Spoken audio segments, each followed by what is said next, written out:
అందరికీ హాయ్ అండి, నమస్తే. ఆ లోక కళ్యాణానికి మా వంతు మేము కొంచెం అన్నమాట. ఆ లోక కళ్యాణం, ఆ సీతారామ కళ్యాణానికి చేసే క్రియలో కొంచెం భాగం అయితే మేము పాలు పంచుకున్నాము అని అయితే చెప్పుకోవాలండి. అది కూడా ఎంతో పుణ్యం చేసుకుంటే కానీ ఇలాంటి దేవుడి కార్యక్రమాలు చేసుకోలేమన్నమాట. ఆ పుణ్యంలో మా వంతు మేము కూడా భాగస్వాములు అయినందుకు మాకు చాలా సంతోషంగా ఉంది. ఇవి మేము తలంబ్రాలు ఈసారి గోటి తలంబ్రాలు తీస్తామా తీలేమా అని చెప్పి సందేహంగా అనిపించింది.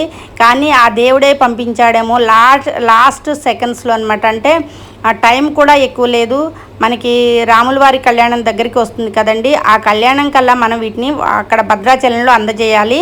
కానీ మాకు ఎక్కువ టైం కూడా లేదు. అయినా అందజేస్తామో లేదో అని టెన్షన్ పడుతూ ఉన్నాం. కానీ చక్కగా భగవంతుడైతే మాత్రం అందరినీ దగ్గరికి తీసుకొని వచ్చి అందరూ కూడా టైం కేటాయించుకొని చక్కగా ఈ తలంబ్రాల బియ్యాన్ని అయితే మేము అన్నీ కూడా సిద్ధం చేసుకున్నాము. మరి సిద్ధం చేసుకున్న తర్వాత ఆ స్వామివారి సన్నిధికి మనము అక్కడ వాళ్ళు ఇంకా ప్రాసెస్ అంతా ఉంటుందన్నమాట.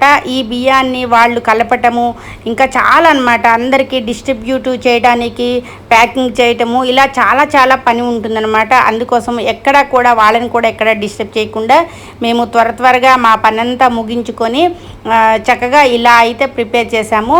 అలాగనే ఈ తలంబ్రాల బియ్యాన్ని మా గ్రామంలో ఉన్న దేవతల దేవుళ్ళ అందరి దగ్గర ఆశీస్సులు తీసుకొని చక్కగా మేము ముందు రోజు అనమాట ఆశీస్సులు తీసుకొని మళ్ళీ ఆ గుళ్ళకి వెళ్ళొచ్చిన తర్వాత మన గుడిలోనే వాటిని ఉంచేసి ఆ తలంబ్రాలని ఆ రాములు వారి పటాన్ని మన గుడిలో రామాలయంలో ఉంచేసి రేపు వెళ్ళబోయే ముందు అనమాట, బయలుదేరే ముందు చక్కగా వీటన్నిటిని తీసుకొని ఆ భద్రాచల రాముల వారి సన్నిధికైతే మేము చేరుకోబోతున్నామండి. చాలా సంతోషం అనిపించింది.